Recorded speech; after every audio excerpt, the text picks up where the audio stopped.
one last speaker to the stage. As we unveil, feel free to just take a second, see what we've created. Wow, look at all of the beautiful colors on that goodness. All the different notes was community, resilience, and diversity. Those are pretty broad terms, right? And it can be pretty overwhelming to kind of figure out how do I even start to bring this down to some ground level content so that I can at least put something on these walls. And I'll be honest, I was stuck for like 2 weeks. A week before the design was due, Scott texted me, "Hey, I'm really excited to see that design." I'm like, yeah, it's gonna be awesome.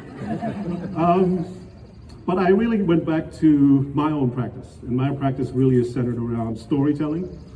You know, I come from a people that are rich in oral storytelling. I'm Tongan. I was born and raised out there in the Kingdom of Tonga. When I came out here in '97, as a 14-year-old, you know, it's already a very disconcerting time for a lot of teenagers, even more so for an immigrant. And so arts and storytelling really helped me kind of stay grounded. And so I went back to that particular tradition, and I wanted to make sure that the stories that I was kind of figuring out for these particular panels were stories that are specific to this region. So the two stories that I kind of found that I was really moved by and really shouted a lot about community, resilience, and the diversity were the story of the origin of fire by Coyote. We have a similar character in our own cultures, Maui. Not the Disney Maui, he's awesome too. But there is this common theme of this trickster who's willing to do what's necessary to make society better for their fellow humans, right? That is Coyote. And so Coyote was at the center of this story of the origin of fire.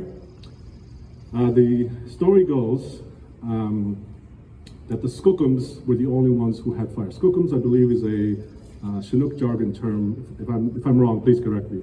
It's a Chinook jargon term for mountain giants. And so they were the only ones who had fire. They could cook their food, they could cook their meat, and the rest of the animal kingdom and everyone else could not do so. And in the long winter months, everyone pleaded with Coyote to please help us or we will freeze to death.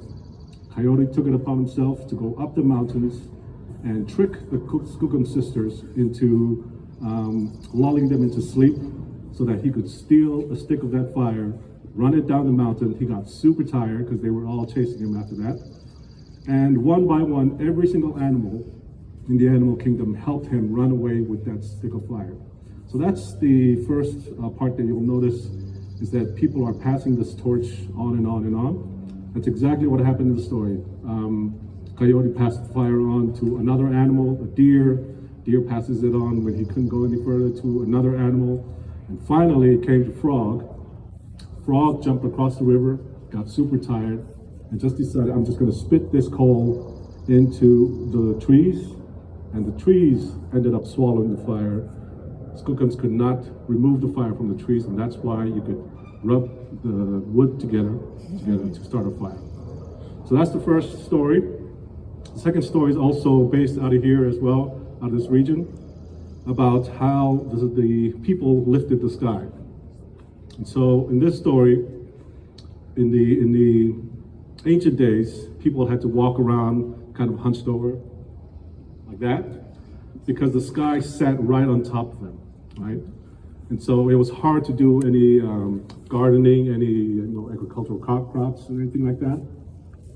So the folks decided that we need to develop some kind of common word that we could all understand: animals, people, anyone who's able-bodied and able to lend a hand to lift the sky up so that we can at least get about our day a little more easy. So the word they came up with was Yahau. And that was the story that really came to me, because Yahau is a word that I've heard throughout my time at college as well. And so I thought it was a great way to kind of bring back a word that was important in my own college years, especially to bring that story to these murals as well. And so when everyone was ready, everyone shouted Yahau, and they would lift the sky. Yahau, lift the sky. Yahau, lift the sky. until eventually the sky was exactly as it is today, where you can at least enjoy your days, you can relax a little bit and do the work that you need to do. So both of these stories are present in this mural. In the background, you'll notice some figures kind of lifting their hands to the sky, holding the sky up.